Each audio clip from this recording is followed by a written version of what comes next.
Hello everyone, एक बार फिर शुरू करते हैं थर्मोडायनेमिक्स। ओके, तो आप लोग टेंशन में मत आ जाना कि फिर से क्लास कहाँ से आ गई। ठीक है, तो आप लोगों का कोर्स कंप्लीट है, कंप्लीटेड ही है वो, उसमें कुछ भी नहीं है। ये मैं आपका क्लास स्टार्ट करवा रही हूँ फर्स्ट यूनिट को लेकर के। इसमें हम कौन सी करेंगे? Unit first. ओनली उन स्टूडेंट्स के लिए है ये क्लास जिन्होंने ये कहा था, कुछ बच्चों ने कमेंट सेक्शन में मैसेज किया कि फर्स्ट यूनिट उन्हें थोड़ी कम समझ में आई। वैसे जब मैंने फर्स्ट यूनिट करवाई भी थी उस टाइम पर भी शायद आप लोगों को थोड़ा हिंदी इंग्लिश को लेकर के प्रॉब्लम हो रहा था, इस वजह से कुछ स्टूडेंट्स कह रहे थे। तो अभी भी कुछ बच्चों ने मैसेज किया, इसलिए मैंने सोचा कि ठीक है आप लोगों का टाइम से हो गया है तो मैं आपको एक बार फर्स्ट यूनिट का थोड़ा रिवीजन करवा देती हूँ, समझ में आ जाए आप लोग को। तो मैं ये नहीं बोलूँगी, ऐसा नहीं है कि क्लास किसी को भी नहीं लेनी है, क्लास आप लोगों को बिल्कुल देखनी है, लेकिन जिन स्टूडेंट्स को फर्स्ट यूनिट में कोई प्रॉब्लम नहीं है, उनको अच्छे से समझ में आ गया था, तो आप लोग चाहें तो वीडियो ना भी देखें। ठीक है, देख के आप लोग टाइम वेस्ट मत करो, अपना आगे का पढ़ो अगर समझ में आ गया था तो। और जिनको भी प्रॉब्लम थी किसी भी चीज़ से रिलेटेड, वो लोग फिर से ये वीडियोस देख सकते हैं। तो this video specially only for those student जिनको प्रॉब्लम हो रही थी कुछ ना कुछ। ठीक है, या पहले स्टार्टिंग में नहीं आ पाए होंगे, वो आप बाद में आए होंगे, कुछ टाइम बाद क्लासेस लेना शुरू किया होगा किसी भी वजह से। अच्छा, दूसरी चीज़ कि जैसे आप लोग को उस टाइम पे जब मैंने क्लासेस लेना शुरू किया था तभी भी मोस्ट ऑफ स्टूडेंट्स, कई सारे बच्चों के उसमें कमेंट्स आ गए मैम हिंदी में इंग्लिश में ये सभी को लेकर के। तो मैंने उस टाइम भी कहा था, अभी भी कह रही हूँ कि आप लोगों को एटलीस्ट, ठीक है फर्स्ट क्लास में आप लोगों को शायद मैंने डेफिनेशंस इंग्लिश में लिखवा दी थी, उसके अलावा सेकेंड क्लास से मैंने आपको सारे के सारे टर्म्स हिंदी में भी एज वेल एज लिखवाए थे। तो लैंग्वेज को लेकर के मुझे नहीं लगता कि इतना ज़्यादा इशू होना चाहिए कि उसकी वजह से आपको पूरा का पूरा चैप्टर समझ में नहीं आया या ऐसा कुछ, क्योंकि वो ओनली 2 से 3 दिन के लेक्चर में ऐसा प्रॉब्लम हुआ था, उसके बाद तो मैंने आपको हिंदी में करवाना शुरू कर ही दिया था। क्लियर है? दूसरी चीज़, अभी जब मैं वापस आपको समझा रही हूँ तो ये बात ध्यान रखो, यहाँ पे हम वापस से किसी टाइप के नोट्स नहीं लिखेंगे। वापस करवाने का मतलब ये नहीं है कि मैं आपको फिर से पूरी की पूरी first unit as it is करवाऊँ जैसे मैंने पहले करवाई थी, क्योंकि फर्स्ट यूनिट मैंने काफ़ी टाइम लेकर के करवाई थी, 15 दिन में हुई थी अपनी ऑलमोस्ट। ठीक है, हालांकि उस टाइम ठीक है क्लासेस भी अपनी छोटी छोटी होती थी, आधे पौन घंटे की क्लास में लेती थी, लेकिन फिर भी मैं एज इट इज आपको कि उस टाइम जो आपने इंग्लिश में लिखा था आप चलो हिंदी में लिखो, डेफिनेशन में डेफिनेशन लिख पाऊँ और फिर आपको 15 दिन का, तो ऐसा नहीं करेंगे हम। हाँ, ये है कि मैं आपको चीज़ें एक बार फिर से सारे टॉपिक्स में आपको वापस समझा दूंगी, टॉपिक्स कोई भी नहीं छोड़ेंगे अपन, टॉपिक सारे के सारे एक बार मैं वापस आपको एक ब्रीफली एक्सप्लेन कर दूंगी, थोड़ा थोड़ा संक्षिप्त में उनके बारे में बता दूंगी, या डेफिनेशन ऐसी कोई मुझे लगी कि जो आप लोगों को उस टाइम वाकई में लिखने में प्रॉब्लम हुई होगी तो वो आप लोग हिंदी में लिख लेना उस अकॉर्डिंग। ठीक है, और किसी यूनिट में तो दिक्कत हुई नहीं है, इसमें दिक्कत है इसलिए ओनली इसको लेकर के चल रहे हैं। तो स्पेशली जिन बच्चों को समझ में आ गया हो अच्छे से, कोई दिक्कत ना हो, तो ठीक है वो लोग वीडियो नहीं भी देखें, कोई प्रॉब्लम नहीं है उसमें। ठीक, तो थर्मोडायनेमिक्स का फर्स्ट यूनिट देखो, सबसे पहले तो मैंने आप लोगों को थोड़ा आपके सिलेबस वगैरह के बारे में बताया था, तो वो तो आप लोगों को पता है ही, वो कोई बार बार बताने वाली चीज़ नहीं है, सिलेबस जो है वो है। फर्स्ट यूनिट की बात करें, अब देखो अब आपको वैसे भी और अच्छे से समझ में आ जाएगा, क्यों? क्योंकि आपको ध्यान हो तो स्टार्टिंग वाले चैप्टर्स में मैंने कुछ चीज़ें आपको ऐसी बताई थी कि जो आपको बाद में जाकर के समझ में आ गई होगी। अब क्योंकि हम पूरा कोर्स कराएं, हमने क्या किया, फर्स्ट यूनिट जब मैंने स्टार्टिंग में करवाया था तो उसमें थोड़ा सा जो आपका स्टैटिकल का पार्ट था वो मैंने आपको उस टाइम छुड़वा दिया था, है ना, कि इसे हम बाद में करेंगे। तो अभी हमने जब स्टैटिकल कंप्लीट कर ली 4 यूनिट तक, उसके बाद वापस हम फर्स्ट यूनिट पे आए थे और फिर हमने स्टैटिकल का वो पार्ट भी कर लिया जो छोड़ा था, कौन सा, संवितरण फलन वाला पार्ट।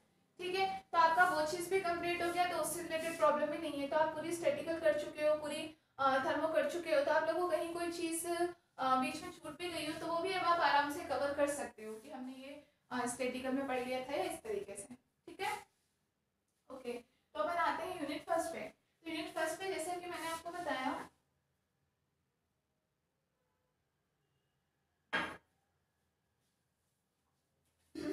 हाँ, तो मोस्ट ऑफ जो अपना पार्ट है वो पार्ट बच्चों कैसा है, थर्मो का रिलेटेड है, ऊष्मागतिकी का रिलेटेड है। ठीक है, स्टैटिकल का इसमें कुछ पार्ट था थोड़ा सा जो कि हमने बाद में करने का छोड़ा था, तो वो अभी एक तरीके से अभी हम बात करें तो इससे स्टार्टिंग में भी हम कर चुके हैं। क्यों? क्योंकि अभी हमने 2 दिन पहले तक जो हमने क्लास ली थी उसमें लास्ट टॉपिक हमने वही संवितरण फलन का पढ़ा था।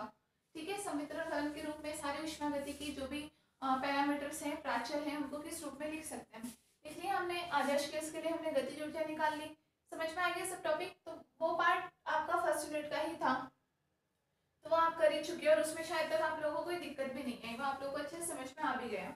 ठीक है, आप लोगों को समझ में नहीं आया फर्स्ट यूनिट का जो थर्मो वाला जो पार्ट था, यहाँ से स्टार्टिंग की थी हमने उष्मागतिकी की, वहां से आपको समझ में नहीं आया, तो उसके बारे में अपन थोड़ा थोड़ा करके करेंगे। ये क्लास एक तरह से आप रिवीजन क्लास अपनी मान सकते हो, प्लस जिसको मन हो रहा हो एक्सप्लेनेशन सुनने का कि हाँ ये टॉपिक मुझे समझ में नहीं आया, तो वो अपना ये क्लास ऑन करे और कानों में ईयरफोन लगा करके और सुनता रहे, तो उसको आराम से पूरा का पूरा डिटेल समझ में आ जाएगा। ठीक है, यहाँ थोड़ी लिखने का काम अपन बहुत ही कम करेंगे, हालांकि आप लोग अपनी अपनी कॉपी में अपनी फर्स्ट यूनिट खोल करके बैठ जाओ, एक एक पेंसिल लेकर के बैठ जाओ कि कहीं बीच में आपको कुछ लगे कि ये चीज़ मुझे इसमें एडिट कर लेनी चाहिए तो एडिट कर लेना।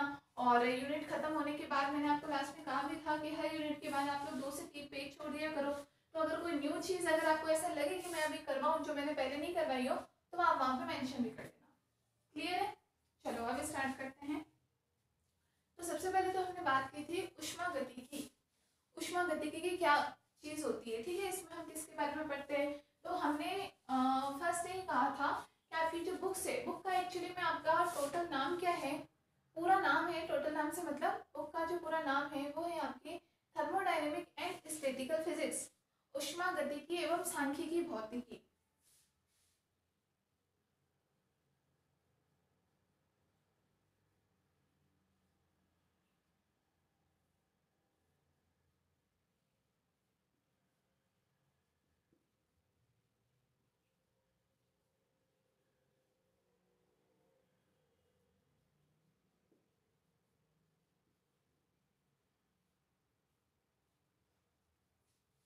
उष्मागतिकी एवं सांख्यिकी भौतिकी, आपका इसमें थोड़ा पार्ट उष्मागतिकी का भी है, थोड़ा पार्ट आपका इसमें सांख्यिकी का भी है, मतलब स्टैटिकल का भी है। क्लियर है? अब यहाँ पर हम बात करें कि स्टैटिकल तो पूरा पार्ट आप लोग पढ़ चुके हो, दोनों में डिफरेंस क्या है। तो पहले मैंने आप लोगों को, देखो पूरा नहीं समझ में आया और थोड़ा बहुत कुछ चीज़ें तो आपको स्टार्टिंग में समझ में आई होगी, ऐसा तो नहीं हुआ होगा, मुझे जहाँ तक नहीं लगता कि फर्स्ट यूनिट में आप लोगों को कुछ भी समझ में नहीं आया कि मैम पूरा ऊपर से गया, ऐसा तो नहीं हुआ होगा। ठीक है ना? तो आपको मैंने डेफिनेशन स्टार्टिंग में बताई थी कि उष्मागतिकी में हम क्या करते हैं, कोई भी हमने एक निकाय लिया, निकाय का मतलब एग्जाम्पल के लिए हम एक सिंपल से सिंपल एग्जाम्पल हम लेते हैं अपने डेली यूज का। फॉर एग्जाम्पल किचन में एक हमने कोई पात्र लिया है, ठीक है, कुछ भी हमने एक पात्र ले लिया, उसमें हमने थोड़ा सा अमाउंट पानी का डाल दिया, कितना भी, जैसे हम किचन में पानी गर्म करते हैं, सिंपल हमने वो प्रोसेस ले लिया कि हम नीचे से इसको हीट दे रहे हैं और ऊपर से हमने इसको किसी ढक्कन से बंद कर दिया हुआ है। ठीक, ये पूरा का पूरा क्या काम कर रहा है, ये एक नॉर्मल चीज है किचन में काम करने वाले को, या फिर अगर हम नॉर्मली भी बात करें कि एक छोटा बच्चा भी होता है, नॉर्मली मतलब एक पानी गर्म करना हर कोई सीख लेता है जनरली, ऐसा कोई बहुत टफ काम नहीं है, थोड़े से बच्चे बड़े होते हैं, मतलब छोटे बच्चे से मतलब बिल्कुल छोटा नहीं, पर ठीक ठीक एज के समझ जाते हैं, या फिर हम देखते हैं कि जो लोग जिन्होंने कभी फिजिक्स के वे में नहीं पढ़ी है या जिन्होंने साइंस नहीं पढ़ा कभी, पानी गर्म करने का काम तो वो भी करते हैं। ठीक है, उन्हें ये नहीं पता, वो ओनली किस अकॉर्डिंग करते हैं कि हम पानी गर्म कर रहे हैं। ठीक है, क्योंकि ये हमारा एक डेली रूटीन है, हम सब जानते हैं, हमने जब थर्मोडायनेमिक्स नहीं पढ़ी थी उससे पहले भी हमें पता था कि हम पानी गर्म कर रहे हैं, गैस का तेज कर देंगे तो क्या होगा, कम कर देंगे तो क्या होगा, कैप हम लगा देंगे तो क्या होगा, या हम इसको हटाएंगे तो इसमें से धुआं निकलेगा, वो भाप होती है। इतनी चीज़ें हर इंसान साइंस तो नहीं पढ़ा होता है, फिर भी उसको इतनी चीज़ पता होती है, डेली यूज की चीज़ें। ठीक है, अब यहाँ पर ये जो पात्र है, पात्र का ऑब्वियसली सी बात है, यहाँ पर पात्र का कुछ ना कुछ क्या होगा, आयतन होगा, बी हो गया। ठीक है, इसमें आपने बात की जल भरा हुआ है, तो जल मतलब H2O है, तो H2O के अणुओं की संख्या कितने उसमें अणु है हमें नहीं पता, हम मान लेते हैं कोई इसमें n अणु है। ठीक है, आप यहाँ से टेम्परेचर दे रहे हो, अब टेम्परेचर जब आप देते हो गैस से, तो क्या आप थर्मामीटर लगा करके देते हो उसमें टेम्परेचर, नापते तो नहीं है अपन, अपना एक डेली यूज करते करते अपना अंदाजा हो जाता है कि हाँ कम है, गैस थोड़ा अपन फ्लेम तेज कर देते हैं तो गैस तेज हो गई, हाई हीट जा रही है, इस तरीके से। ठीक है, तो ये अपन ने मान लिया, कोई अपन ने टी टेम्परेचर दे दिया। क्लियर है? अपन मान लो इस पे कोई प्रेशर लग रहा हो, कोई इस पे पी प्रेशर लग गया, ये सब क्या कहलाते हैं, आयतन हो गया, अणुओं की संख्या हो गई। अब जैसे स्टार्टिंग में जब मैंने फर्स्ट यूनिट करवाई थी तो एक स्टूडेंट ने मुझे ध्यान एक दिन क्वेश्चन पूछा था कि मैम यहाँ पे n इक्वल टू क्या है। ठीक है, ये इक्वेशन थी PV equal to NRT, ideal gas equation मैंने करवाई थी, तो तो एक स्टूडेंट का ये क्वेश्चन था कि मैम n इक्वल टू यहाँ पर क्या है।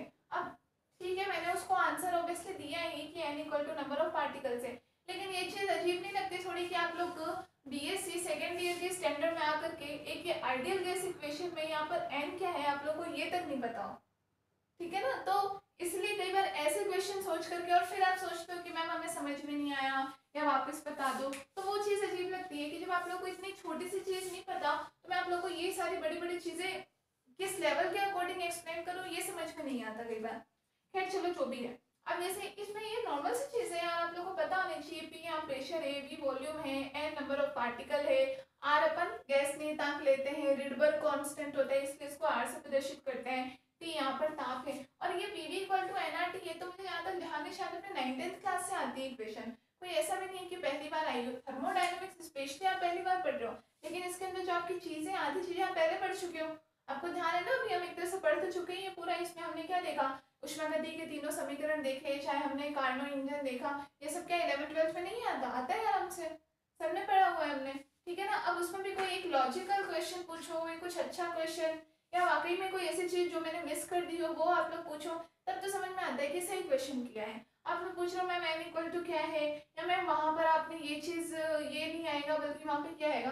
अरे कभी कुछ चीज़ें तो बाय मिस्टेक वैसे भी लिखने में आ जाती है, तो ये तो आप थोड़ा कॉमन सेंस से भी ठीक कर सकते हो, ठीक है। खैर, तो यहाँ पे हम क्या बात कर रहे हैं कि ये हमारे पास कोई निकाय है, इस पे आप जो भी आयतन दे रहे हो है, नंबर ऑफ पार्टिकल है, टी टेम्परेचर है, पी प्रेशर है, ये सब क्या कहलाते हैं, किसी भी निकाय के प्राचल कहलाते हैं। प्राचल, पैरामीटर्स, स्पेशली हम इनको बाह्य प्राचल बोलते हैं। बाह्य प्राचल या हम बात करें एक्सटर्नल पैरामीटर्स। एक्सटर्नल पैरामीटर्स मतलब हमारा ये है वो पैरामीटर, वो प्राचल जिनको हम क्या करें, बाह्य रूप से जिनका मान अपन परिवर्तित कर सके, कम ज्यादा कर सके। अपने हाथों में होता है टेम्परेचर कम ज्यादा करना, अपने हाथों में होता है पी का मान, अपने हाथों में होता है वॉल्यूम, अपन मान लो छोटा पात्र अपने बड़े में रख दिया, बड़े पात्र से छोटे में रख दिया, तो आयतन चेंज करना अपने हाथों में है। नंबर ऑफ पार्टिकल, इसमें आप पानी गर्म कर रहे थे तो थोड़ा सा और पानी आपने डाल दिया, या उसमें थोड़ा सा और निकाल लिया आपने, जो भी है, तो इनको क्या कहा जाता है, बाह्य प्राचल कहा जाता है। तो इन प्राचलों से मिलकर के ये जो कंप्लीट हमारा एक सिस्टम बन गया, ये किसकी भांति कार्य कर रहा है, एक निकाय की भांति कार्य कर रहा है। तो जो कुछ इसके फंडामेंटल, सबसे पहले हमने इसके फंडामेंटल बेसिक्स पढ़े थे, किसके, थर्मोडायनेमिक्स के, कुछ वो टर्म्स पढ़ी थी जो कि हमारी पूरी की पूरी बुक में यूज में आएंगे, तो उनके बारे में आपको पता होना चाहिए। तो उन्हीं कुछ टर्म्स में से जैसे हमने पढ़ा था सिस्टम, सबसे पहले हमने क्या पढ़ा था, सिस्टम। सिस्टम होता है निकाय। अब जिन्होंने इंग्लिश में उस टाइम प्रॉब्लम रही हो वो चाहे वहां हिंदी में लिख ले सिस्टम को, निकाय। निकाय क्या होता है, जैसे ये एक प्रकार का निकाय बन गया, कि कोई भी निकाय हम एक प्रकार से कह सकते हैं कि पर्टिकुलर, हम ये ले लें कि पर्टिकुलर कोई भी एक सिस्टम है या पर्टिकुलरली कुछ अमाउंट है जिसके अंदर कुछ ना कुछ उसके बाह्य पैरामीटर है, कुछ आंतरिक पैरामीटर्स है, हम उसमें कुछ परिवर्तन कर रहे हैं, उसके कारण उसमें जो भी द्रव भरा है, जो भी है, उसकी प्रावस्थाओं में कुछ ना कुछ परिवर्तन हो, तो ये सब मिला के एक प्रकार का क्या बन जाता है, निकाय बन जाता है, एक सिस्टम बन जाता है, ठीक है। फॉर एग्जाम्पल जैसे हमारी धरती है पूरी की पूरी, अब उस धरती पे क्या हो रहा है आपको पता है, इतने सारे देश हैं, इतने सारे शहर हैं, इतने समुद्र हैं, इतनी इतनी डिफरेंट डिफरेंट चीजें हैं, हमने तो बहुत कुछ क्या, हमने तो मतलब एक छोटा सा कोना भी नहीं देख रखा अभी तक अर्थ का, इतना कुछ है प्लेनेट पे, अब पूरी की पूरी ग्रह। लेकिन जब आप स्पेस की बात करते हो, अंतरिक्ष में जब कोई यान जाता है, तो अंतरिक्ष में तो सुना ही होगा आप लोगों ने, भाई अपन कभी गए तो है नहीं, लेकिन सुना है कि अंतरिक्ष में तो पृथ्वी जैसे बहुत सारे प्लैनेट्स हैं। अपन स्पेशली कुछ प्लैनेट्स को जानते हैं, मंगल ग्रह है, शनि ग्रह है, बुध ग्रह है, गुरु है, शुक्र है, या पृथ्वी है, इनको कुछ एक को अपन जानते हैं, लेकिन ऐसे ऐसे कितने सारे ही पिंड है वहाँ पे। तो वहाँ पे क्या हुआ, स्पेस के लिए हर एक जो प्लेनेट है वो जैसे एक अलग अलग निकाय आप मान सकते हो, कि पृथ्वी एक अलग निकाय हो गया, उसका अपना अलग सिस्टम चलता है, मंगल ग्रह एक अलग निकाय हो गया, उसका अपना अलग सिस्टम है, उसका अलग वातावरण है, वहाँ पानी अलग है, वहाँ पे वातावरण अलग है, वहाँ हवा अलग है, ये सब चीजें, तो ये क्या कहलाता है, निकाय कहलाता है। अब निकाय के साथ बाहर की जो भी इससे जुड़ी हुई चीज है वो क्या कहलाती है, इसकी सराउंडिंग कहलाती है। तो सराउंडिंग को हिंदी में हम बोलते हैं इसके आसपास का परिवेश। सराउंडिंग मतलब परिवेश।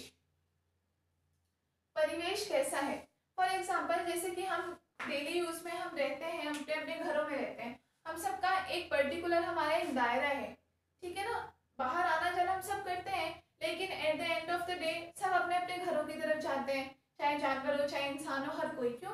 उन्होंने एक अपनी जगह बना रखी है कि हम यहाँ पर रहेंगे, ये हमारा मेन प्लेस ही होगा, हम कभी जाएंगे यहाँ से, कहीं आएंगे तो यहाँ से यहीं पर आएंगे, ठीक है ना, अपना एक प्लेस होता है घर अपना, ठीक है। अब लेकिन ऐसा तो नहीं है, जब डेली यूज में अपन सिर्फ घर घर में ही तो नहीं रह जाते कि घर में ही अपन पूरे दिन रहे और घर में ही बड़े हुए, घर में ही मर गए अपन, ऐसा तो नहीं होता। ऑब्वियसली सी बात है, अपन बाहर निकलते हैं, स्कूल जाते हैं, कॉलेज जाते हैं, गली होता है, मोहल्ला होता है, हम रिलेटिव्स के यहाँ जाते हैं, हमारे फ्रेंड्स होते हैं, पार्क में जाते हैं, पब्लिक प्लेसेस में जाते हैं, घूमने फिरने, मूवीज देखने, सब कुछ।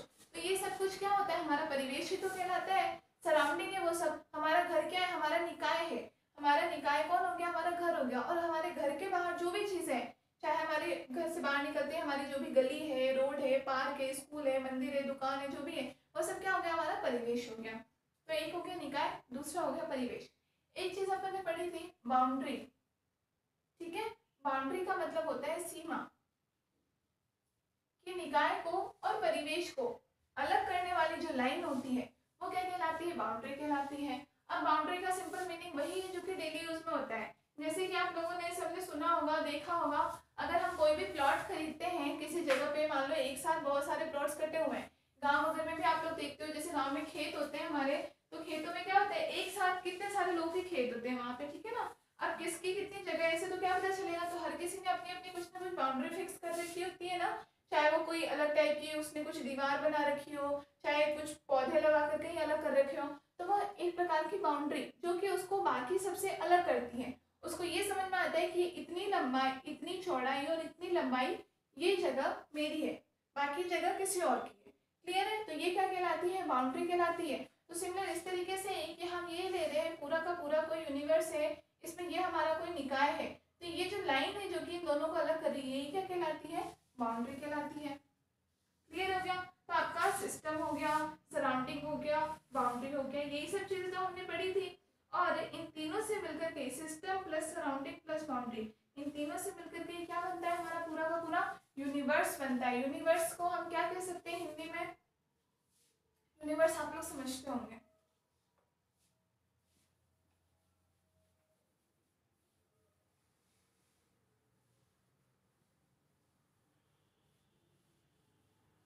तो हमने अब इन तीनों के डेफिनेशन आप लोगों ने क्या क्या लिखी थी? चलो डेफिनेशन की भी अभी बात कर लेंगे एक बार, मैं हिंदी में आपको बोल करके ही बता दूंगी, ठीक है। तो हमने ये एक डायग्राम बनाया था, आपको ध्यान हो, इस डायग्राम के थ्रू हमने क्या बताया था कि इसमें ये हमारा कोई क्या है? निकाय है। ये हो गया हमारा निकाय, हो गया डिफरेंट टाइप का। इसके चारों तरफ का जो ये पूरा परिवेश है, कुछ भी है एक्स वाई जेड, ये क्या है? क्या कहलाएगा? इसका परिवेश, सराउंडिंग कहलाएगा। निकाय को और परिवेश को अलग करने वाली ये जो लाइन है, ये जो आउटलाइन है, जैसे आप देख पा रहे हो कि ये इतनी दूर हमने निकाय माना है, ये आउटलाइन क्या कहलाती है? हमारी बाउंड्री कहलाती है, मतलब परिसीमा या सीमा, परिसीमा भी बोल सकते हैं। और टोटल ये पूरा जो बना है, ये पूरा क्या कहलाता है? आपका यूनिवर्स कहलाता है। ऐसा मान करके चले। अब ये निकाय छोटे से छोटा, बड़े से बड़ा कैसा भी हो सकता है। क्लियर है? अलग आप चाहे छोटा सा किचन का कोई एग्जांपल ले लो, अपने डेली लाइफ का कोई एग्जांपल ले लो, वो भी हो सकता है। या फिर आप बड़े लेवल पे लो, आप पृथ्वी ले लो, सूर्य ले लो, यूनिवर्स ले लो, तो बड़े लेवल पे भी एग्जांपल हो सकता है। क्लियर है? ये था। तो हमने सबसे पहले बात की थी, हमारी बुक है उष्मागतिकी एवं सांख्यिकी भौतिकी। तो हमने क्या कहा था कि जब हम कोई भी निकाय है, निकाय के पैरामीटर्स हैं, उनके बारे में अगर हम बात करते हैं, तो फिजिक्स की ये जो शाखा होती है, ये क्या कहलाती है? उष्मागतिकी कहलाती है। उष्मा का अध्ययन करना, उष्मा के विभिन्न रूपों का अध्ययन करना, या उष्मा का एक रूप से दूसरे रूप में परिवर्तन किस प्रकार से होता है, उसके कारण किसी पदार्थ की अवस्था में परिवर्तन किस प्रकार से होता है, इन सब के बारे में अध्ययन करना क्या कहलाता है? उष्मागतिकी कहलाता है। दूसरी बात है स्टैटिस्टिक्स, सांख्यिकी किसे कहते हैं? तो हमने उस टाइम बताया था कि अगर इन्हीं निकायों पर, अभी तक तो हम केवल एक निकाय के अंदर बाहर क्या परिवर्तन हो रहा है नॉर्मली ये पढ़ रहे हैं, इन पर हमने किसी प्रकार का प्रतिबंध नहीं लगाया।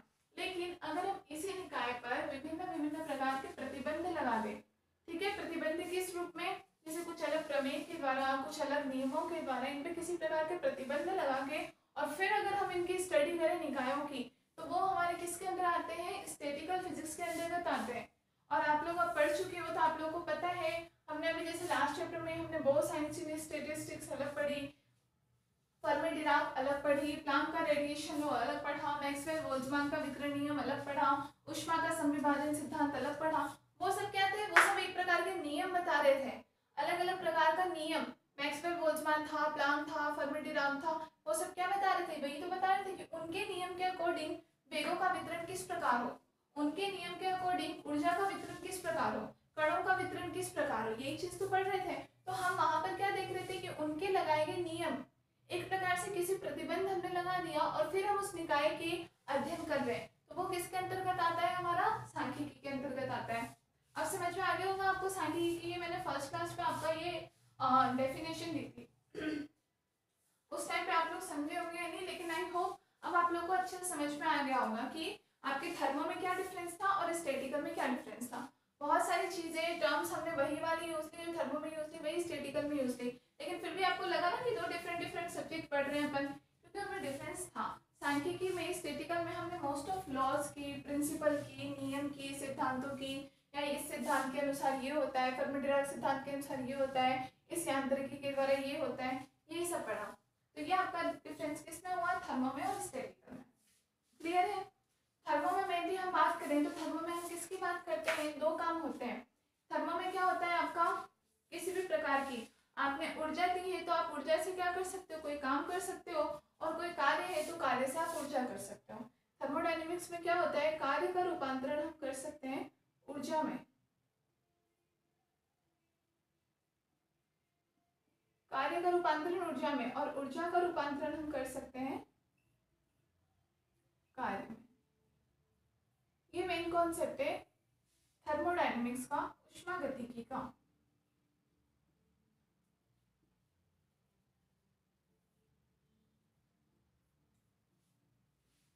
किसका कॉन्सेप्ट है? मेनली ऊष्मागतिकी का।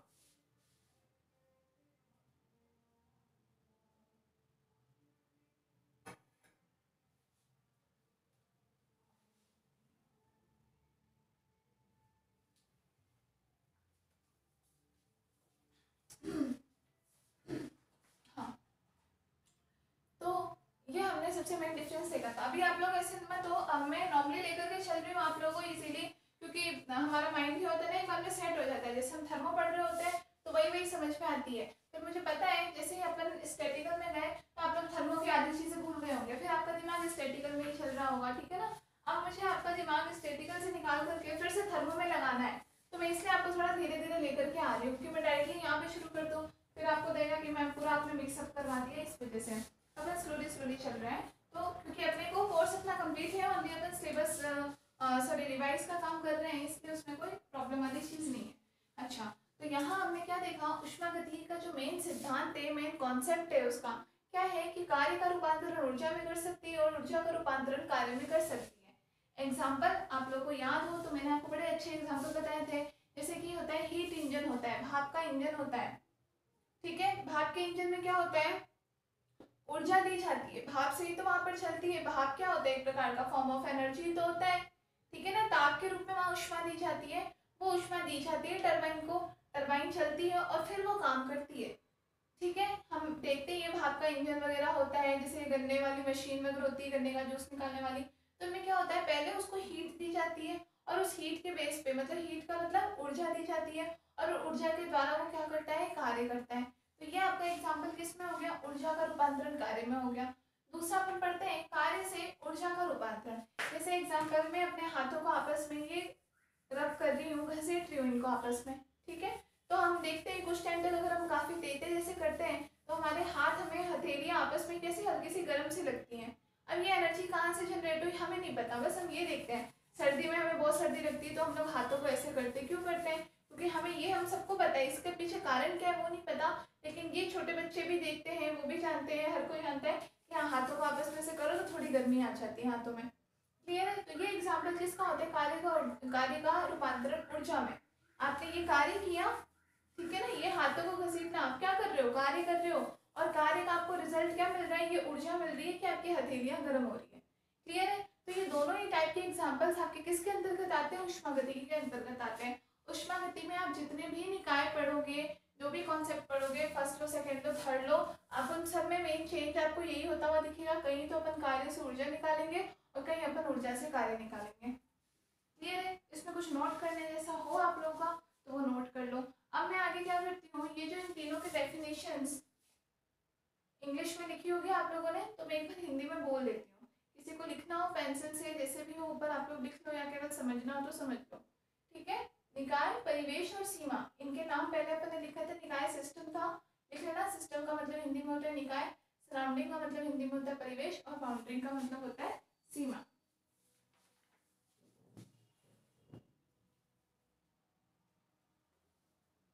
तो पहली चीज सबसे पहले अपन ने लिखी थी कि कोई ऊष्मागतिकीय थर्मोडायनेमिक सिस्टम क्या होता है, ऊष्मागतिकीय निकाय क्या होता है। ठीक है? थर्मोडायनेमिक सिस्टम या ऊष्मागतिकीय निकाय, तो इसकी डेफिनेशन हमने क्या लिखी थी। A thermodynamic system is definite macroscopic region or space in universe in which one or more thermodynamic processes take place. ठीक है? हिंदी में बता देती हूँ। तो हिंदी में इसका मतलब ये होता है कि एक ऊष्मागतिकीय निकाय, एक ऊष्मागतिकीय निकाय वह निश्चित मैक्रोस्कोपिक रीजन, मतलब अपन क्या बोल सकते हैं, स्थूल निकाय, वह निश्चित स्थूल क्षेत्र होता है, वह निश्चित स्थूल क्षेत्र होता है जिसके अंतर्गत एक या एक से अधिक ऊष्मागतिकीय प्रक्रिया संपन्न होती है। ठीक है? सिस्टम अपन ने उसी को कहा कि जैसे हमने एग्जांपल किसका लिया था, पानी का हमने लिया, पानी को गर्म करने का। तो उसके अंतर्गत अपन क्या देख रहे हैं, एक या एक से ज्यादा कुछ भी ऊष्मागतिकीय घटनाएं वहां पर घट रही हैं। जैसे पानी का गर्म होना, या जल के अणु कैसे है, पहले द्रव रूप में है, द्रव से उनका वाष्प में कन्वर्ट होना, तो ये उनकी प्रावस्था में परिवर्तन है। क्लियर है? हो सकता है अपने पहले बर्फ डाली हो तो वो ठोस से द्रव में कन्वर्ट हुए हो, और फिर ठोस से वो द्रव से वो वाष्प में कन्वर्ट हुए हो। तो एक निकाय कैसा हो गया, उसको अपन बोल सकते हैं एक स्थूल क्षेत्र होता है। मैक्रो और माइक्रोस्कोपिक रीजन क्या होता है वो आपको पता होगा, मैं 2-3 बार बता चुकी हूँ। ठीक है? तो एक ऐसा अपन मैक्रोस्कोपिक रीजन इसको बोल सकते हैं, एक ऐसा सूक्ष्म स्थूल निकाय बोल सकते हैं जिसके अंतर्गत कई एक या एक से अधिक ऊष्मागतिकीय घटनाएं संपन्न होती है। ठीक है? मैक्रोस्कोपिक क्यों बोल रहे हैं, क्योंकि यहाँ जो चेंज होता है वो हमें दिखाई देता है। पानी आपको बहाव करती हुई आंखों से दिखाई देती है, आप देख सकते हो, उसके लिए आपको किसी माइक्रोस्कोपी की आवश्यकता नहीं होती। इसीलिए हम इसको क्या बोलते हैं, एक स्थूल क्षेत्र बोलते हैं, स्थूल क्षेत्र बोलते हैं। ठीक है? मैक्रोस्कोपिक फिर बताती हूँ, मैक्रोस्कोपिक वो चीजें होती है कि जिसे आप नॉर्मली अपनी आंखों से देख सकते हो, आंखों से विजिबल होती है। क्लियर है? जबकि माइक्रोस्कोपिक वो होता है कि कोई भी ऐसी घटना, कोई ऐसा निकाय, कोई ऐसी क्षेत्र हो, कुछ भी जिसे देखने के लिए हमें माइक्रोस्कोपिक की रीजन पड़े। माइक्रोस्कोप होता है कि इंस्ट्रूमेंट, आप लोगों ने सुना होगा, पहले तो लैब्स में होता भी था कई जगह पे, अब होता है या नहीं पता नहीं। तो माइक्रोस्कोपिक क्या होता है कि एक वो मतलब कोई भी चीज, जैसे किसी चीज की संरचना है बहुत ही, अगर बहुत ही माइनर सी है जो नॉर्मली हमें दिखना पॉसिबल ही नहीं है, तो ऐसी चीजों को देखने के लिए हम किसका प्रयोग करते थे, माइक्रोस्कोपी का। और पहले आप लोग को अगर पता हो कभी, तो 6-7 क्लास में उस टाइम आता था, तो कई स्कूलों में जहाँ लैब्स होती थी वहाँ पे स्टूडेंट्स को दिखाया भी जाता था कि 6-7 या शायद 8th-9th क्लास का कुछ फर्स्ट चैप्टर हुआ करता था, जिसमें प्याज की झिल्ली का देखने का आता था। प्याज की झिल्ली, जैसे कई बार अपन जब प्याज छिलते हैं तो अपन देखते हैं उसमें बीच में व्हाइट व्हाइट सी बहुत पतली सी परत आ जाती है, ट्रांसपेरेंसी होती है थोड़ी, उसको क्या कहा जाता है, प्याज की झिल्ली। तो उसमें ये बताया जाता था कि उसकी कुछ इस टाइप की कुछ स्ट्रक्चर्स होती हैं उसके आपस में, इस टाइप की कुछ ना कुछ उसमें स्ट्रक्चर्स बनी हुई होती है। अब नॉर्मली दिखने में आपको दिखती है कैसी स्ट्रक्चर्स, ऑब्वियसली सी बातें नहीं दिखती हैं। तो उसमें ये आता था कि भाई सूक्ष्मदर्शी की सहायता से दिखाया जाए।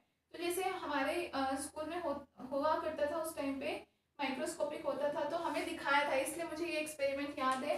तो वहाँ पे प्याज की झिल्ली को उसके सरफेस पर रख करके, और जब उसको बिल्कुल फाइन करके जब देखा जाता है तो उसमें कुछ ना कुछ इस टाइप की स्ट्रक्चर दिखाई देती है। तो ऐसे चीज़ों को देखने के लिए किसका यूज किया जाता है, माइक्रोस्कोपी का। और यहाँ पर अपने थर्मोस्टेटिकल में तो माइक्रोस्कोपिक और मैक्रोस्कोपिक का बहुत बड़ा है ही, यहाँ पे डेफिनेशन है, हमने 2-3 बार पढ़ ली, स्टेटिकल में भी पढ़ी थी ना, अपने प्रोबेबिलिटी निकाली थी उस टाइम पर भी हमने देखा था कि ये कोई हमने पूरा स्थूल निकाय मान लिया और उसके अंतर्गत कैसे छोटे छोटे सूक्ष्म निकाय है, या हमने मान लिया कि कोई 3 कण है, उन्हें हमें कोई 2 कण हमने ले लिए, ए और बी ले लिया, कितने कितने हमें पता नहीं, टोटल मिला के 3 है, इनका नाम हमने ABC मान लिया। 3 कण है और हमें क्या करना है, इन्हें 2 ऊर्जा अवस्थाओं में बांटना है। इस प्रकार से एग्जाम्पल लिख लिया था। तो हमने बस ये देखा कि 2 कण है, सॉरी 3 कण है और 2 ऊर्जा अवस्थाओं में बांटना है। तो हमने बस इस तरीके से कुछ भी रख दिया, ठीक है। मान लो एक इसमें रख दिया, एक इसमें, इन दोनों में रख दिया ये। तो ये हमने देखा, ये तो क्या हो गया अपने पास नॉर्मली एक इसका स्थूल रूप हो गया, ठीक है ना, मैक्रोस्कोपिक तरीके से हमने देखा। अब इसके अंतर्गत कौन सा कण क्या है वो हमें नहीं पता, उसको देखने के लिए किसकी जरूरत पड़ेगी, माइक्रोस्कोपिक की। पॉसिबल है ये ए बी और ये सी हो, ये बी हो तो ये ए और सी हो, या ये सी हो तो ये ए और बी हो, इस तरीके से। तो ये डिफरेंस होता है माइक्रोस्कोपिक और मैक्रोस्कोपिक का, ठीक है। नेक्स्ट हमने लिखी होगी डेफिनेशन सराउंडिंग, या हिंदी में बोले तो परिवेश। परिवेश क्या होता है, किसी भी उष्मागतिकीय निकाय के अतिरिक्त, किसी उष्मागतिकीय निकाय के अतिरिक्त प्रत्येक अवस्था या प्रत्येक चीज क्या कहलाती है, उसका परिवेश कहलाती है, ठीक है। थर्ड नंबर पे हम बात करें बाउंड्री। बाउंड्री मतलब परिसीमा, किसको कहा जाता है, निकाय तथा उसका परिवेश एक निश्चित सीमा के द्वारा पृथक होता है। वह सीमा क्या कहलाती है, बाउंड्री कहलाती है, परिसीमा कहलाती है, ठीक है। तो अपना यूनिवर्स बराबर क्या लिखा था अपन ने, system plus boundary plus surrounding के इक्वल हो जाएगा। अपना ये टोटल यूनिवर्स बराबर क्या हो जाता है, निकाय प्लस परिवेश प्लस परिसीमा। ये अभी अपन बहुत ही बेसिक्स लेकर के चल रहे हैं। आप लोग ऐसे मत सोचना कि मैम पॉइंट टू पॉइंट करवाओ या इसमें से क्या क्वेश्चन आ सकता है, उस अकॉर्डिंगली ये मैं बिल्कुल बेसिक समझा रही हूँ। क्योंकि आप लोगों को अगर ये बेसिक्स भी समझ में नहीं आए, मैं फर्स्ट यूनिट के फर्स्ट टू 4 लेक्चर तक किसी स्टूडेंट ने बोला कि मैम रिपीट करने के लिए, तो फर्स्ट टू 4 लेक्चर में तो मोस्ट ऑफ मैंने बेसिक चीज़ें ही करवाई थी। तो अगर आप लोगों को जब यही समझ में नहीं आई तो आगे की चीज़ तो आप कैसे समझ सकते हो, इसीलिए मैं वापस ये बेसिक चीज़ें करवा रही हूँ।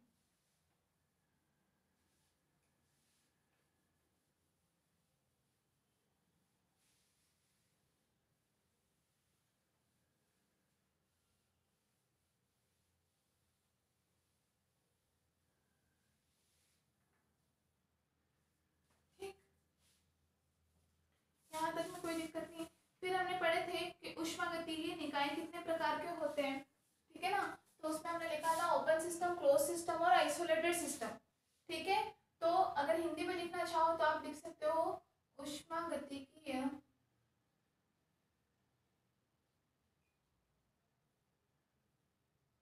निकाय के प्रकार।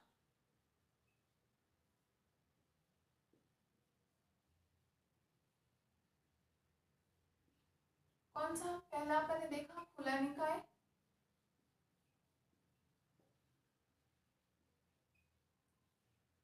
दूसरा बंद निकाय,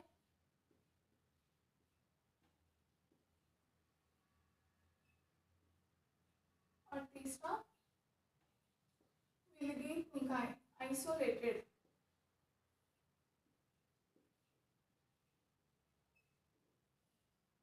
यही तीनों तो लिखे थे, ठीक है। अब इसमें ओपन सिस्टम का मतलब, अब सिंपल सा है, इसकी ये डेफिनेशन लिखवाने जैसा या इसके बारे में एक्सप्लेन करने जैसा कुछ भी नहीं है। मतलब मैं नॉर्मली आपको थोड़ा थोड़ा बता देती हूँ कि ओपन सिस्टम अपन किसको कह सकते हैं, कि एक ऐसा सिस्टम हो जिसमें आप द्रव्यमान का भी एक्सचेंज कर सकते हो, मास एक्सचेंज भी पॉसिबल हो, हीट एक्सचेंज भी पॉसिबल हो। मतलब हम क्या कर सकते हैं, उसमें द्रव्यमान का भी आदान प्रदान कर सकते हो और ऊष्मा का भी आदान प्रदान संभव हो, ठीक है। एग्जाम्पल आप घर पे ले लो कोई, जैसे पात्र है, अभी जैसे हमने पानी गर्म करने का लिया था, ये हमने पात्र ले लिया और हम क्या करें, इसको ऊपर से खुला ही रख दें, ठीक है। हम नीचे से हीट दे रहे हैं लेकिन हमने इसको ऊपर से ढका नहीं, खुला रखा है। तो आपको पता है जैसे जैसे गर्म होता जाएगा तो अपने पास अब भाप उतनी इकट्ठी नहीं होगी, भाप बनता जाएगा और ऊपर उड़ता जाएगा, ठीक है। भाप बनता जाएगा, ऊपर उड़ता जाएगा। तो यहाँ पर इसका मतलब इजीली यहाँ पर क्या पॉसिबल है, ऊष्मा का आदान प्रदान संभव है, ऊष्मा का आदान प्रदान, या ऊष्मा विनिमय कह सकते हैं अपन, एक्सचेंज, ऊष्मा विनिमय कह सकते हैं। और दूसरा, ये खुला हुआ है तो आप इसमें से आपको जरूरत पड़ी, मान लो 1 गिलास पानी की, तो आपने ऊपर से निकाल लिया, या आपको लगा पानी थोड़ा कम है तो आपने इसमें एक ग्लास और डाल दिया, खुला हुआ है तो आप इसमें आराम से चेंज कर सकते हो। तो यहाँ पे क्या होगा, द्रव्यमान का भी एक्सचेंज पॉसिबल है, द्रव्यमान का भी आदान प्रदान, ठीक है, द्रव्यमान विनिमय बोल लो। तो ये आपका कैसा सिस्टम कहलाता है, ओपन सिस्टम कहलाता है। बात करें क्लोज सिस्टम की तो सिंपल सी बात है, अपन इसको क्या करते हैं, ऊपर से ढक देते हैं अपन, ये हमने ढक दिया इसको, इसके ऊपर हमने कोई कैप लगा दिया, ये ठीक है। अब आप इसको हीट दो, तो इसको हीट देने पर अब क्या होगा, आप ये देख सकते हो कि एनर्जी का एक्सचेंज तो होगा अभी भी।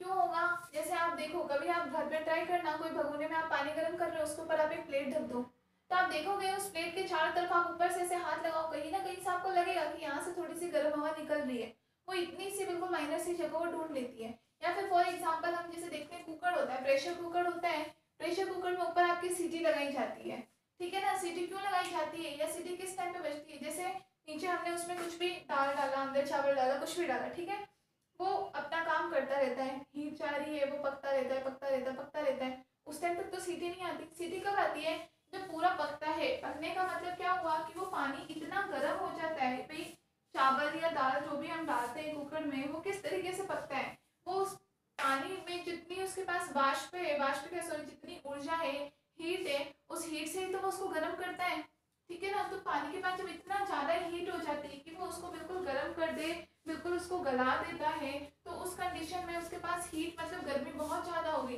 वो गर्मी किस रूप में अंदर इकट्ठी हो जाती है, वाष्प के रूप में इकट्ठी हो जाती है। तो ज़रूरी होता है कि उस वाष्प को किसी न किसी जगह से निकाला जाए, नहीं तो अंदर प्रेशर इतना ज़्यादा बढ़ जाएगा, अगर उसमें सीटी नहीं होती तो ऐसी कंडीशन भी हो जाएगी कि कुकर आपका फट सकता है, ठीक है, फटता उस कंडीशन में ही है। या कभी हम देखते भी है, कई बार पेपर में ऐसे एक्सीडेंट्स आते हैं, सिलेंडर का फटना या कुछ भी, वो एक्सीडेंट क्यों होते हैं, इस वजह से कि प्रेशर इतना ज़्यादा अंदर बढ़ जाए और उसको लीकेज की जगह ना मिले, ठीक है ना। तो उस कंडीशन में वो अंदर ही अंदर बहुत ज़्यादा बड़ा ब्लास्ट हो सकता है, इसलिए उसमें प्रेशर कुकर्स में सीटी लगाई जाती है। जैसे अंदर प्रेशर जब बहुत ज़्यादा अमाउंट में बढ़ता है, वो सीटी ऊपर आ जाती है, उतना प्रेशर वहाँ से ऊपर से निकल गया, अंदर जो पानी था, पानी हमने जो भी अंदर डाला था, चावल या दाल, वो पानी सोख लेता है, वाष्प ऊपर से निकल जाता है, तो हमारे पास बिल्कुल नॉर्मल कंडीशन में मिल जाता है हमें, ठीक है। तो ऐसी कंडीशन में आपका हीट का एक्सचेंज पॉसिबल है, लेकिन आप उसमें द्रव्यमान का एक्सचेंज नहीं कर सकते हो, ठीक है ना। आप ऐसा तो करते हो क्या कि बीच में आप कुकर खोल के उसमें और चावल डाल देते हो, फिर बंद कर देते हो, फिर बीच में और डाल देते हो, ऐसा नहीं होता, बंद होने के बाद में हम नहीं कर सकते, ठीक है। तो ये हमारा कैसा निकाय कहलाता है, बंद निकाय कहलाता है।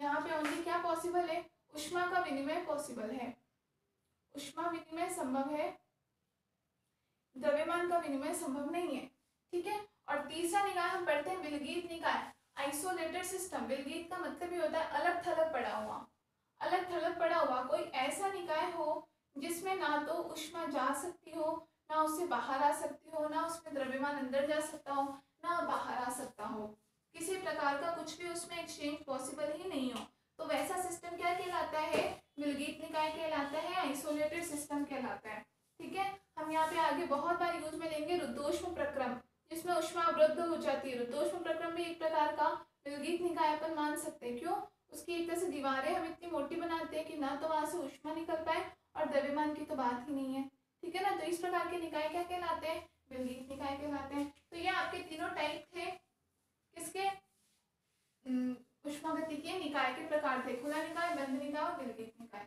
क्लियर है, ये चीज पॉसिबल होगी। उसके बाद में हमने क्या पढ़ा था, थर्मोडायनेमिक्स लॉज के बारे में हमने पढ़ा। सबसे पहले हमने ऊष्मागतिकी का कौन सा नियम पढ़ा, शून्यता का नियम पढ़ा, उसके बाद ऊष्मागतिकी का प्रथम नियम पढ़ा, द्वितीय नियम पढ़ा, इस तरीके से, ठीक है। इसमें कुछ नोट करने जैसा है तो आप लोग नोट करो।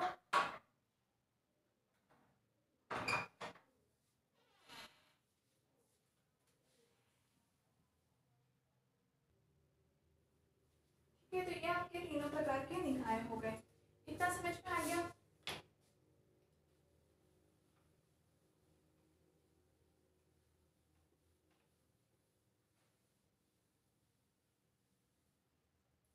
ये हमने पढ़ा था। उसके बाद में हमने क्या चीज पढ़ी, तो यहाँ पे आपको दिक्कत हिंदी इंग्लिश की हुई होगी, तो हिंदी में हमें बताई नहीं।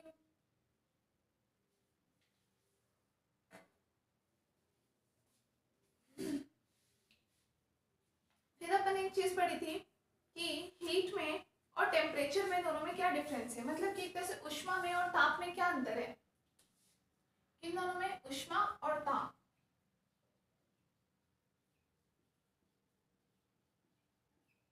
अब देखो कभी हम बोलते हैं ना, तो बोलने में तो हम बड़े आराम से बोल देते हैं इसको हमने ताप दिया या इससे हमें इतनी ऊष्मा मिल रही है, तब हमें अलग अलग वर्ड हम यूज में देते हैं, लेकिन शायद कभी हम इस पर ध्यान नहीं देते कि हम यहाँ अलग अलग दोनों को क्यों प्रयोग में ले रहे हैं, क्या ऊष्मा और ताप अलग अलग होते हैं क्या, या फिर सेम ही होते हैं। ठीक है, तो इस चीज के लिए हमें देखना है ऊष्मा में और ताप में क्या अंतर होता है। आप लोगों को मैंने बताया ही था, आपको ध्यान हो तो हमने देखो ताप किसको हमने बताया था, टेम्परेचर हमने बताया था। इंग्लिश में लिखा होगा अगर आप लोगों ने कि temperature is a measurement of heat when two bodies are in thermal equilibrium, या हम कह सकते हैं। और दूसरी चीज के temperature can be measured through a thermometer. ठीक है, तो हमने क्या बताया कि ताप जो है एक प्रकार का क्या बताया हमने कि ऊष्मा का ही माप होता है। ताप क्या होता है, डेफिनेशन आप लोग हिंदी में भी लिखना चाहो तो लिख सकते हो कि ताप क्या होती है, ऊष्मा का माप होती है। जैसे कि हम जब हमारी तबीयत खराब होती है और डॉक्टर हमें बोलता है कि थर्मामीटर से हम नापते हैं कि हमारी बॉडी का टेम्परेचर कितना है, तो टेम्परेचर नापने का मतलब क्या हुआ, हमारी बॉडी में हमने कोई आग तो लगा नहीं रखी है कि हम उसका टेम्परेचर नापे। तो टेम्परेचर नापने से मतलब ये होता है कि ताप कितना है आपकी बॉडी का, मतलब कि कितना ऊष्मा आपकी बॉडी में एक्स्ट्रा आ रखी है। ठीक है ना, तो उस ऊष्मा की माप ही क्या होता है, ताप कहलाता है। और ऊष्मा क्या होती है, तो ऊष्मा की हम बात करते हैं कि जब भी एनर्जी का फ्लो एक स्थान से दूसरे स्थान पर होता है, किसका फ्लो, एनर्जी का, ऊर्जा का। जब ऊर्जा का एक स्थान से दूसरे स्थान पर क्या होता है, ट्रांसफर होता है, या अपन बोले स्थानांतरण हो ऊष्मा का, ऊर्जा का एक स्थान से दूसरे स्थान पर, तो वो क्या कहलाती है, हीट कहलाती है। हीट कहलाती है मतलब फॉर एग्जाम्पल अपन ने इसका एग्जाम्पल आपको ध्यान हो तो हमने ये लिखा था कि जैसे कोई बाल्टी है, बाल्टी में हमने क्या कर दिया, पानी भर दिया। ठीक है, और उसमें हमने ऊपर से क्या कर दी, एक रॉड लगा दी उसमें पानी को गर्म करने के लिए। क्लियर है, हमने इसको प्लग से कनेक्ट करके और हमने रॉड लगा दी। तो हम क्या देखते हैं, शुरुआत में जब पानी गर्म होना होता है, आप थोड़े 5-10 मिनट बाद ही बंद करके देखो, तो आप ऊपर ऊपर टच करोगे तो आपको लगेगा पानी गर्म हो गया। आप हाथ थोड़ा नीचे तक लेकर के जाओगे तो आपको लगेगा कि यहाँ पहनने पर जो पानी है वो क्या है, ठंडा है। ठीक है, अब ऐसा क्यों हुआ कि कुछ जगह का पानी गर्म हो गया, कुछ जगह ठंडा हो गया। फिर आप क्या करो, पूरे को पानी को हाथों से अच्छी तरह से हिला दो आप पूरे को, तो आप देखोगे कि पूरे पानी का टेम्परेचर ही एक जैसा हो जाएगा, ना ऊपर जितना गर्म रहेगा ना नीचे जितना ठंडा रहेगा, बीच का मीडियम टेम्परेचर बन जाएगा पूरे का। तो वहां एक्चुअली में क्या हुआ कि हमने यहाँ से रोड से जो हम इलेक्ट्रिसिटी दे रहे हैं, इसको जो हमने विद्युत दिया, विद्युत देने का मतलब एक प्रकार से यहाँ पर क्या हुई, ये जो रोड थी वो गर्म हुई। गर्म होने का मतलब रोड के पास एक प्रकार की ऊर्जा उत्पन्न हुई। वो ऊर्जा जो है वो अणु के, पानी के जो कुछ अणु है ऊपर ऊपर सरफेस, पहले उन अणुओं को मिली, उन अणु से दूसरे अणुओं में स्थानांतरण हुई, उनसे फिर तीसरे अणुओं में स्थानांतरित हुई। इस प्रकार से तो वो जो ऊर्जा होती है वो क्या होती है, इस प्रकार से एक से दूसरे में, दूसरे से तीसरे में स्थानांतरित होती हुई जाती है, तब जाकर के वो नीचे तक पहुंचती है और प्रत्येक अणु को बराबर मात्रा में मिलती है। क्लियर है, तो इससे हमें क्या पता चल रहा है, इसका मतलब यहाँ पर एक प्रकार का फ्लो होता है। फ्लो किसका होता है, ऊर्जा का फ्लो होता है, और उस ऊर्जा के फ्लो को ही क्या कहा जाता है, ऊष्मा कहा जाता है या हीट कहा जाता है। हिंदी इंग्लिश में बोले तो हीट उसी को कहा जाता है। ठीक है, फिर अगर कोई हमसे पूछे कि पानी कितना गर्म है, आप उसको नाप करके बताओ उसका टेम्परेचर, तो टेम्परेचर नापने का मतलब इस ऊष्मा का माप हम लेंगे, वही इसका क्या कहलाएगा, टेम्परेचर कहलाएगा। तो हम इसमें एक थर्मामीटर डालें या किसी और तरीके से तो हम इसका टेम्परेचर चेक कर सकते हैं। ठीक है, ये एक बेसिक था, ये वैसे भी एक तरह से जनरल नॉलेज की तरह भी आप ले सकते हो। ऊष्मागतिकी का टॉपिक क्या बोलोगे आप इसको, नॉर्मल जनरल साइंस से आपको पता होना चाहिए कि ऊष्मा क्या होती है, ऊर्जा क्या होती है, टेम्परेचर क्या होता है। नॉर्मली बोले तो ये सब एक ही चीज है, एक का दूसरे में रूप है। कोई बोले आपको ऊष्मा अलग है क्या, ऊर्जा अलग है क्या, टेम्परेचर अलग है क्या, तो जनरल वे में हम बोल सकते हैं कि नहीं ये सब चीजें एक ही है, या एक वस्तु का ही अलग अलग प्रकार का रूप हो गया ये। ठीक है ना, लेकिन उन सब में कुछ ना कुछ फर्क क्या है, तो ऊर्जा हमारे पास ये है कि ऊर्जा किसी भी कार्य को करने की जो भी उसकी शक्ति है या कार्य करने की दक्षता है वो उसकी ऊर्जा है, कुछ भी है। ठीक है, दक्षता तो क्या एफिशिएंसी हो गई, बाकी जैसे हमने बोला कि उसके पास जो भी कार्य करने की क्षमता हो गई, ऊर्जा हो गई हमारे पास। ठीक है, उस ऊर्जा के अगर फ्लो की बात करें तो फ्लो किस रूप में होगा उसका, वो हीट के फॉर्म में होता है, ऊष्मा के फॉर्म में होता है। और उस हीट का मेजरमेंट, उस ऊष्मा का माप ही क्या कहलाता है, टेम्परेचर कहलाता है, ताप कहलाता है। क्लियर है, इतना समझ में आ गया। एक चीज हमने पढ़ी थी थर्मल इक्विलिब्रियम। आप लोग अपनी कॉपी खोल करके बैठो, पेंसिल वेंसिल को साथ में लेकर के, और साथ के साथ जो जो टॉपिक में करवाते जा रही हूँ उन पे आप लोग टिक लगाते जाओ और समझते जाओ। आपने इंग्लिश में लिख रखा है, मैं आपको हिंदी में पूरा करवा रही हूँ, तो आप उस पढ़ो उसको, वीडियो बीच में रोक करके उस लाइन को पढ़ा करो लाइन टू लाइन की ये हमने लिखा है, मैम ने ये बता दिया, हाँ ये समझ में आ गया इस तरीके से, ठीक है। ऐसा नहीं कि फिर सारे का सारा वापस उतारने बैठ रहे हो फिर पूरा उतार रहे हो, ऐसे नहीं। अगली एक चीज हमने पढ़ी थी thermal equilibrium. Thermal equilibrium Hindi में बोले तो तापीय साम्यावस्था।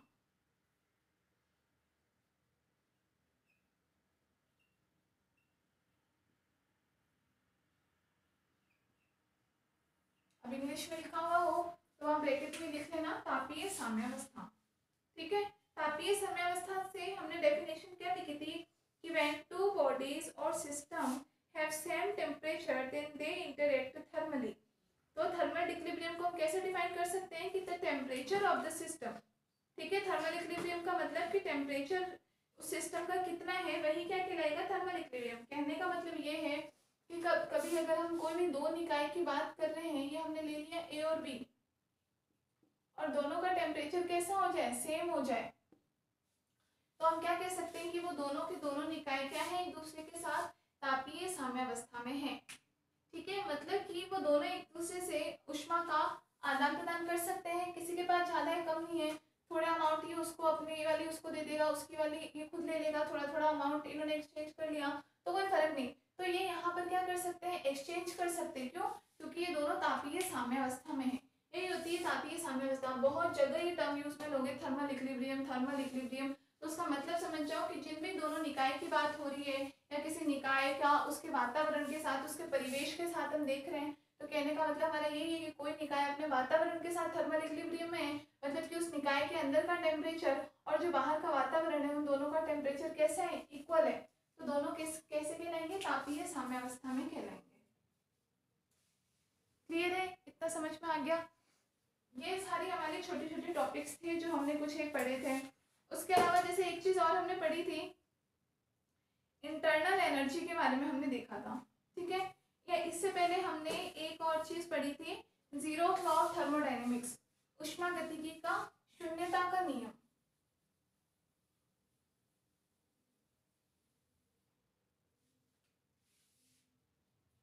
Zero law of thermodynamics Hindi में लिखो हेडिंग ऊष्मागतिकी का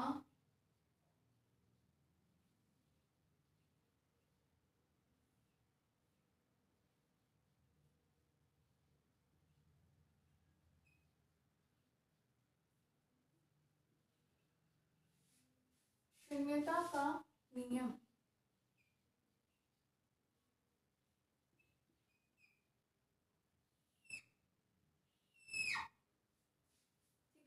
ऊष्मागतिकी का शून्यता का नियम, तो ये नियम हमारा इसी अभी जो इससे पहले हमने पढ़ा तापीय साम्यावस्था उससे रिलेटेड ही नियम होता है। क्या नियम होता है कि अगर हम कोई भी दो निकाय मान रहे हैं, ये हमने मान लिया कोई निकाय है ए, ठीक है, ये हमने कोई निकाय ले लिया बी, और ये कोई निकाय हमने ले लिया सी,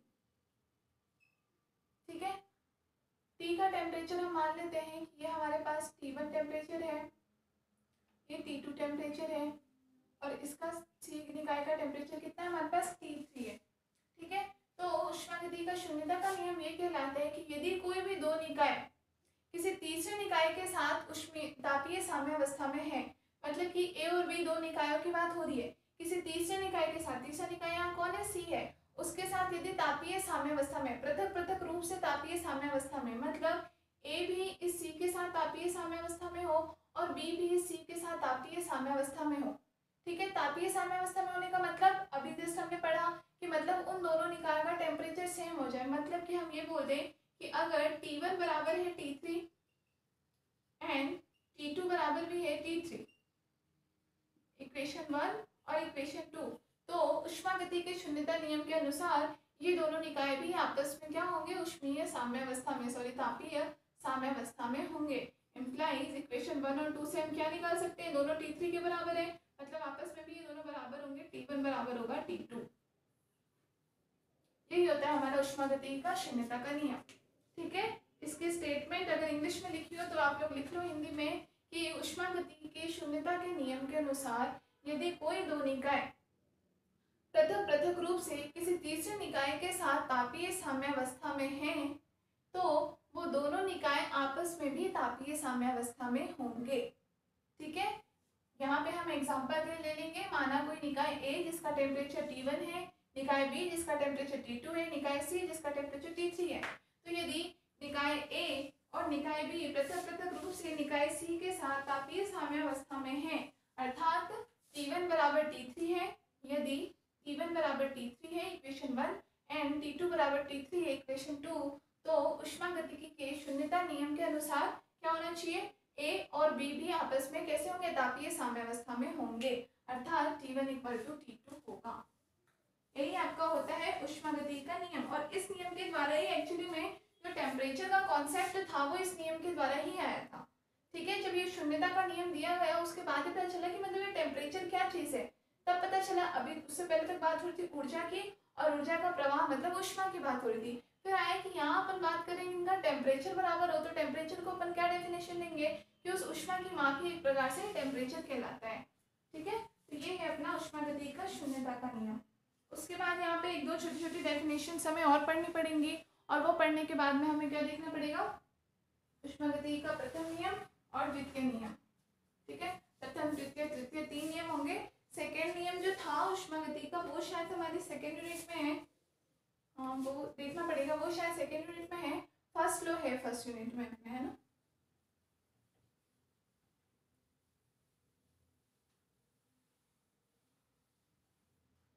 ठीक है, नेक्स्ट अपन बात करें, नेक्स्ट हमने क्या देखा था,